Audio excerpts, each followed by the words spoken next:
Dear students, in any subject, be it sociology, geography, public administration, political science, the theories of that subject and the thinkers, the scholars who propose those theories, it forms the core, the basic essence of that subject.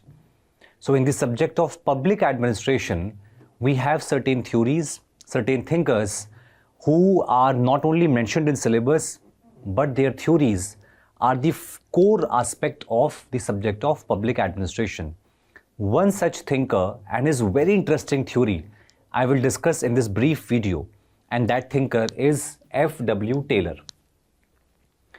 Now we all know that when feudalism was replaced by capitalism, that means when agriculture or the agriculture-based economy was replaced by factory mode of production, the industrial production, that will also give rise to exploitation of masses, exploitation of workers. And why exploitation? Exploitation because the capitalist always wanted to maximize his profit.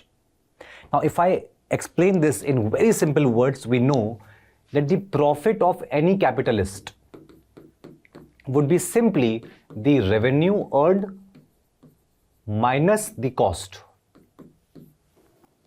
of production, the cost of industrial production. Now this cost dimension has multiple elements. For example, the land is one part of the cost for the entrepreneur or for the capitalist. Then the capital which the capitalist invests in the production, that is one part of the cost. Then the labor cost that you have to pay, the wages that you have to pay is one part of cost. Now, if you want to maximize your profit, you want to maximize your profit,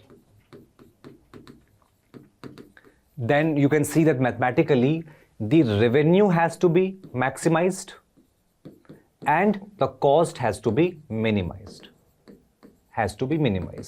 That is when the net profit is going to increase, is going to maximize. Now the extent to which you can increase your revenue, of course, every producer, every manufacturer will try its best to increase its revenue, but again there is a limit to that. Similarly, on the cost side, how much of the land cost can you save? How much of the capital cost can you save? There is a limit to it. So the dynamic variable where the capitalist has an opportunity to reduce his cost is the labor. So you can see that the capitalist, in order to maximize his profit, will try to reduce the cost over labor. That means paying as minimum wages, as little wages to the workers as possible, so that the profit of the capitalist can be maximized. Now, in fact, it was a common belief by the capitalists that if you pay any worker wages more than what he needs for 1 day's survival, the consequence of that can be that the worker might not come back to the work next day. It means pay the wages to workers which are enough, which are sufficient only for survival of a day, single day, so that the worker is compelled, the worker is forced to come back to the work next day. So you can imagine that capitalism was leading to exploitation of worker by making the workers work in factories for long hours and by paying them as minimum wages as possible. So this is nothing but exploitation of workers. Now, as a remedy to this exploitation, you all know that what Karl Marx suggested. Karl Marx suggested a violent revolution, a violent overthrow of capitalism by socialism, and then socialism eventually giving way to communism. Now, this suggestion by Karl Marx is a violent revolution, But we have Taylor in our syllabus who will suggest a more peaceful solution rather than raising weapons or arms or revolution against the capitalists. Taylor will suggest an amicable, a peaceful solution to the problem. And the core problem, if you can understand, the core problem here is that there is a conflict between the capitalists and the workers. The workers demand wages from the capitalists. Capitalists want to maximize their profits. And what is the mutual belief? The mutual belief is that the capitalists want to minimize the wages of workers so that they can maximize their profit. And workers believe what? That the capitalist is not sharing the profit with the workers in a fair and just manner. It means there is an environment of mutual mistrust. There is a trust deficit between capitalists and the workers.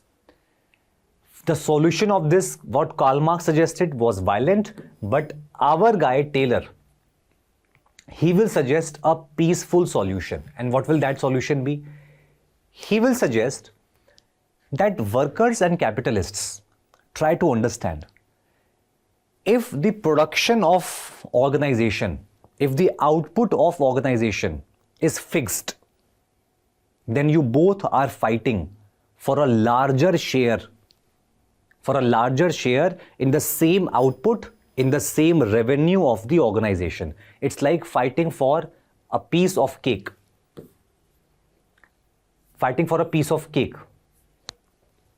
So what happens when there is a birthday and we already have ordered fixed size of a cake? Now everybody wants a bigger pie. Everybody wants a bigger pie or bigger share of the cake. So rather than fighting at who will get a bigger share, the capitalist or the workers, why don't both the capitalists and workers come together and try to increase the size of the cake? And if the overall size of the cake increases, then everybody can get a bigger share. So if the output of the organization, if productivity of the organization, if efficiency of the organization, if revenue of the organization increases, then capitalists can get more profit and the workers can get higher wages. So this becomes a win-win solution. So now you can imagine that Taylor will propose his theory, and this theory will propose a peaceful solution to the problem going on between the capitalists and the workers. And this will be the period of early 1900s, when Taylor will propose his theory called scientific management theory, SMT. In short, we call it as SMT. Now, the name of the theory itself tells you that what is the objective behind theory. Objective is that the management of organizations, the management of factories, the management of any industry, any organization, any office, even this office where I am working, if this office is being run in a very inefficient, unscientific manner, then the office cannot become profitable. So in order to increase your output, your production, your efficiency, you have to adopt scientific management. It means the management of organization, it cannot be based on someone's whims and fancies. It cannot be based on rules of thumb. You have to adopt certain scientific methods, scientific approaches, and therefore this theory is called scientific management theory. So Taylor believed that The capitalists and workers, the capitalists and workers, they believe that their interests are mutually exclusive. I hope you people understand the meaning of mutually exclusive events. Mutually exclusive. You might have read this concept in mathematics, in probability, that when you toss the coin, so appearance of a head or a tail, these two events are mutually exclusive. Because if head appears, tail can't appear, and if tail appears, head can't appear. Now don't tell me Sholay wala sikka seedha wala, okay? So capitalists and workers believed that their interests are mutually exclusive, because if capitalist keeps more profit, then workers will not get higher wages. Whereas if workers get higher wages, then the profit margin of capitalists will be reduced. Taylor will say no. If we adopt a scientific management,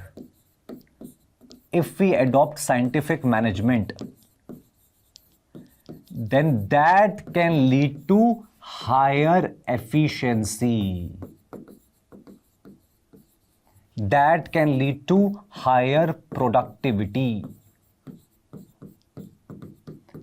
That can lead to higher output. And if that happens, then both capitalists and workers can get what they want. Now, at that time when Taylor proposed his theory, Taylor observed that there is lack of scientific approach. There is lack of scientific management in industries, in factories, and in organizations. And that is why there is lack of efficiency, lack of output. So the solution is adoption of scientific management theory.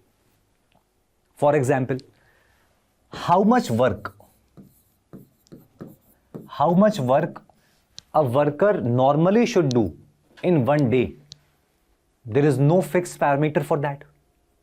So if there is no fixed parameter, how do you know that whether a worker is efficient or not? Whether a worker is productive or not? Whether a worker requires more training or not? For example, the workers used to deliberately reduce their output.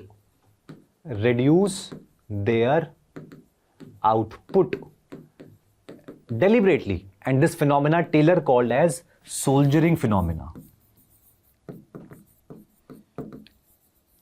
Why deliberately? Two reasons. First reason, that what incentive a worker has to produce more. Because at the end of the day, the wage that he gets is fixed, is already predetermined.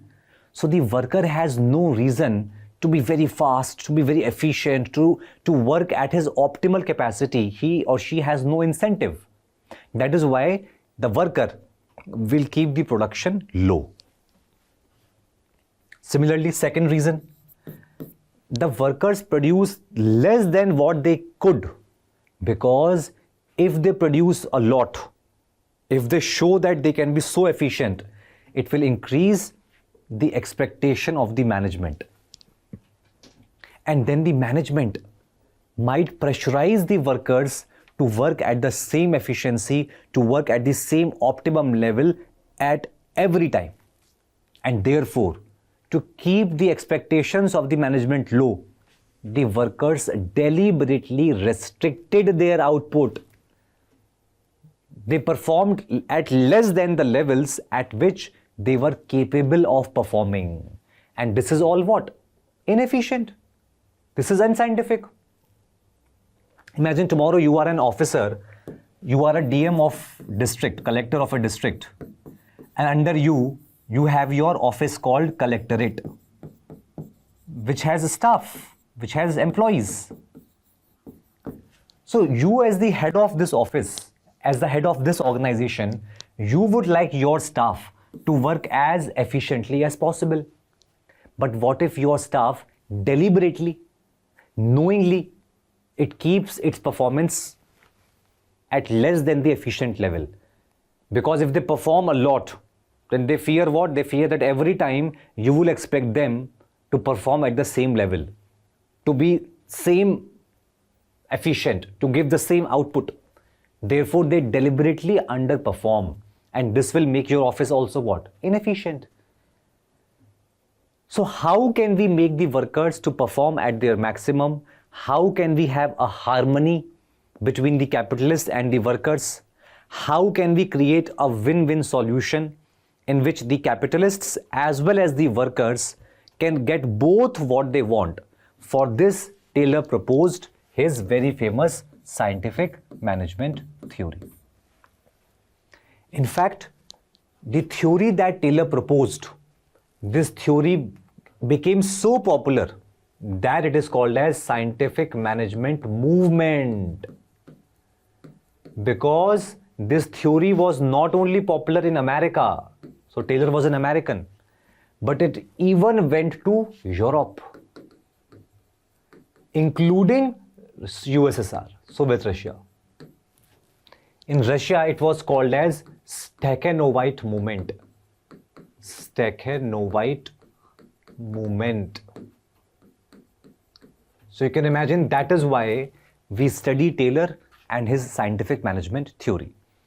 It is one of the first earliest topics which are given in our syllabus of optional public administration paper 1. So dear students, if you like this idea and if you are considering taking public administration as your optional for UPSC examination, at Vajiram and Ravi, we are starting a new batch on 20th of April. On 20th of April, and the batch timings will be 7:30 a.m. So I am Dr. Vivek Kaushik, and I am one of the faculties for the optional public administration and GS Polity. So do consider to enroll in this program if you are going to take public administration as your optional. I will see you in the further classes. Until then, take care. Bye-bye.